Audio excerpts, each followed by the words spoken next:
Welcome back. Now, I mentioned the phrase natural selection and the name Charles Darwin immediately comes to mind. The naturalist is credited with having founded the theory of evolution following his groundbreaking work in the Galapagos Islands. But Darwin wasn't alone. Fellow naturalist Alfred Wallace was working on the theory as well. And our next guest says he deserves shared credit for its discovery. Joining us for this conversation is Dr. John Van Wyhe, creator of Wallace Online, a website dedicated to the life and research of the co-founder of evolution. Good morning, John. Morning. Now, we hear Charles Darwin is commonly known as the father of evolution, but you're saying that that's not entirely true. Well, he's one of the fathers of evolution. The other one, which most people haven't heard of, is Alfred Russel Wallace. And Wallace was in Southeast Asia, unlike Darwin, who never came here. Right, OK. So tell us a bit more about what we don't know about Wallace. Well, Wallace is an interesting figure because alone of everyone who ever lived, he's the only other person to discover evolution independently by himself. Darwin had discovered it earlier but hadn't published it yet. He was still working on a book. Wallace was collecting in Southeast Asia, collecting birds and insects for sale, and along the way he was developing one of the most fundamental and path-breaking theories in all of science. All right. So the only reason we don't know about him is because he hadn't published it yet, or Darwin beat him to it in that sense? Not quite. It turns out that when Wallace finally had the final piece of the puzzle, he wrote it up in an essay and he sent it of all the people in the world to Charles Darwin.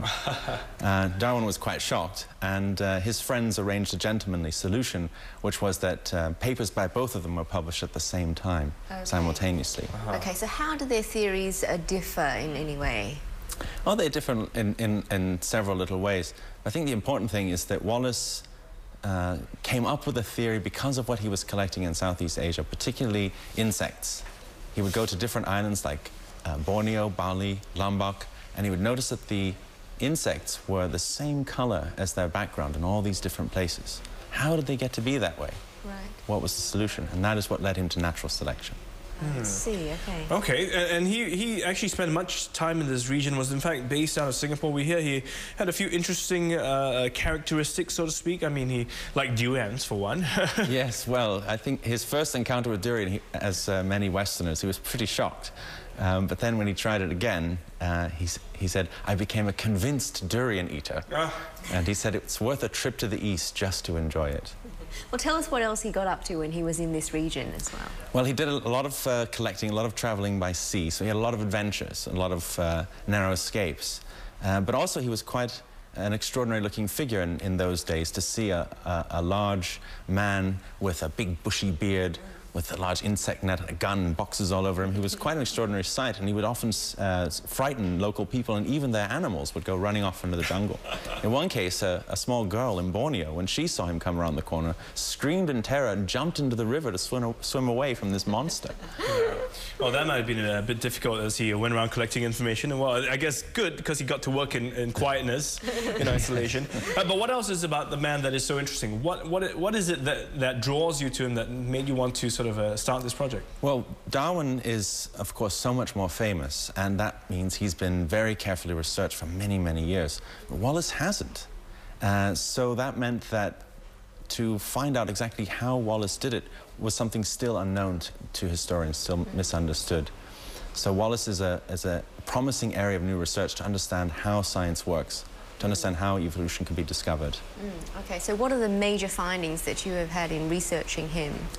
Well, we've been able to uncover a lot of things, like, for example, there was a lot of conspiracy theories about Darwin and Wallace. Did Darwin lie about when he received that essay from Wallace? And many people have said so, because there were some things historians couldn't clear up. Well, my colleague Case Rookmacher and I at NUS, we've recently been able to clear up this mystery and show that everyone had just had it wrong before, that Wallace sent the essay later than we thought, and that Darwin received it when he said he did. And so, how are you discovering such things? Well, it takes a lot of research. Yes. For example, there are postal records. So all the ships that docked in Singapore in those days were in the newspaper. Right. And the National Library has put all the newspapers online. I see. So it's actually possible to look up. And for example, when Wallace arrived in Singapore in 1854, he was a first-class passenger. So he's listed in the Straits Times. I see. Mr. Wallace. Right, OK. And also theories exist that Darwin plagiarized some of Wallace's research work when producing his piece on the origin of species. Yeah. But you say that's not so. No, I think it's important to separate that. Okay, there are a lot of conspiracy theories out there, but no professional historians have ever believed any of that, because the paper trail we have for Darwin is massive. We know where all of his ideas come from, gradually developing over years. We can see that. But Wallace is exactly the opposite. We have almost no paper trail for him because he wasn't so famous. His papers perhaps weren't preserved in the same way as Darwin's. That's why it's so difficult to reconstruct how Wallace did it, because we have very little to go by, just a couple of notebooks and a few letters. In comparing Wallace's and Darwin's theory, would you say the main difference would be that Wallace kind of believed in a higher power, that evolution was guided by a higher power? Is that correct to say? That's correct for Wallace as an older man. But when he was in Southeast Asia, he didn't believe in that yet. Right. So I think that originally their theories were very, very similar. Okay. Yeah, which was that there is many organisms are born, there's a struggle for existence, very few survive, and those that, say, best match the color of their background will get eaten by birds less, things like that. And so that's how living things can change over time. Right. So really, what was it that I guess kept him away from the limelight, or how is it that Darwin became the so-called father of evolution? Yeah, well, it's a deep irony. Wallace was, like many Victorians, almost pathologically modest. He always insisted on referring to the theory as Darwin's, and some of his friends would scold him and say, well, you know, it's actually yours too. You also thought of the theory. But he would always insist, no, Darwin thought of it before me, and he did most of the work, because it is, after all, Darwin's book, The Origin of Species, that convinced the international scientific community that evolution is true.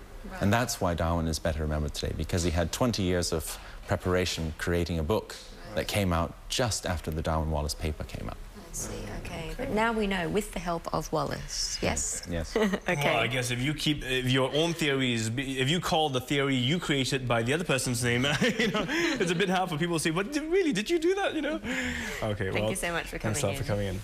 Historian Dr. John Van Wyhe, Director of the National University of Singapore's Wallace Online Project. If you'd like to learn more about this captivating story, well, do make a visit to the website. It's wallace-online.org. Very interesting stuff.